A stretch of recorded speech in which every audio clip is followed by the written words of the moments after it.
Welcome back to your hour. I'm being joined now by Madison Townsend. She's with Harbor House. What's your position there at Harbor House? So I am the operations supervisor at Harbor House. So we oversee our immediate intakes into shelter, and then I also oversee the staff that man our 24/7 crisis hotline. Okay. So tell us a little bit about Harbor House. What do you do there? Absolutely. So Harbor House is most well known in our community as an emergency shelter for families or individuals who are fleeing imminent danger of domestic violence. But the truth is that we are so much more than a shelter. We offer a variety of different outreach services as well, and I think that's really beneficial to our community because after we've gone to shelter, or even if we choose to not participate in shelter, we still may need some help in moving forward and figuring out what our next plan is. And Harbor House is prepared to approach from a variety of different angles to help survivors plan their next move in a way that is safest for them. Okay, very cool. Domestic violence, it's not just the physical violence that is problematic. It's the emotional damage that it does as well.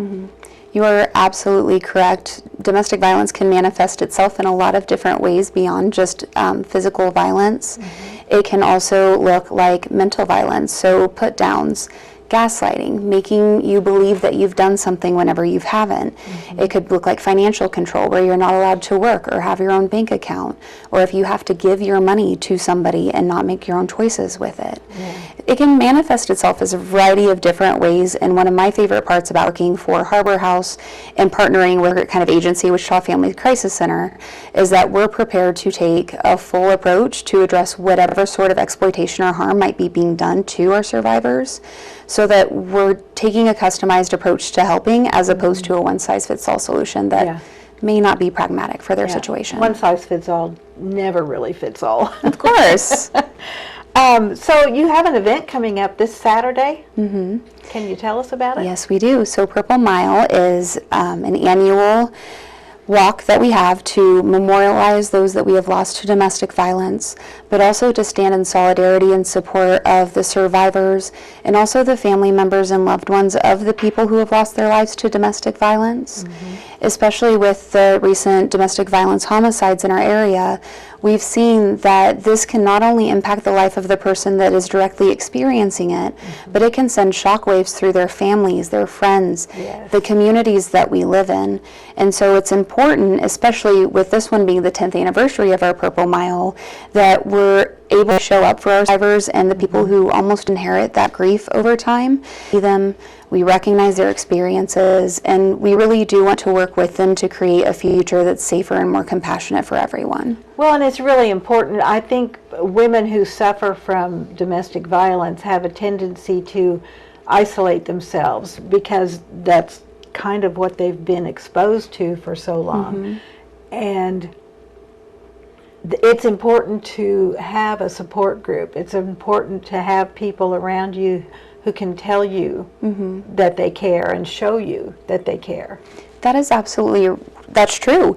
The people who look to harm our survivors or exploit them or take advantage of them are relying on silence and isolation to keep them from asking for help and to possibly even normalize their behavior. And so having an opportunity for folks to reach out at any time of the day or night, any time during the week, to talk to somebody and say, like, this is not the only way that you can live. You have the opportunity to change your mind or make a different choice at any time. I think it can be really valuable, maybe suffering in silence. One of the things I really appreciate about our crisis lines is that, yes, it can help if they're seeking shelter, but sometimes it's even helpful to folks who aren't sure what they want to do yet or what their next step should be.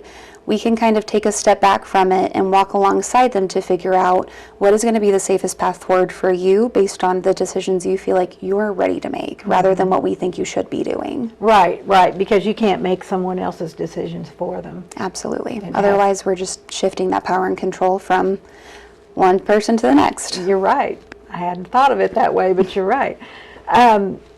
And what's that crisis hotline number? Absolutely. So the phone number can be reached by calling 316-263-6000.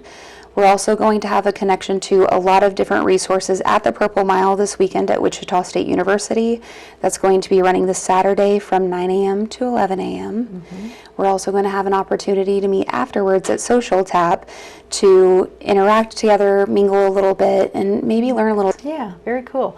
And then, and this is free. It's a free event. Yes, this is a free event. It's open to anyone in the community who maybe has participated in our services before or has participated potentially with our other domestic violence shelter here in Wichita, Wichita Family Crisis Center.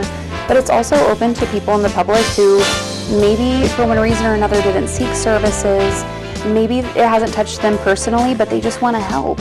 It's a great opportunity for anybody who wants to learn more or get involved to dip their toes in a little bit and see the people who are part of this. Well, thanks for joining us.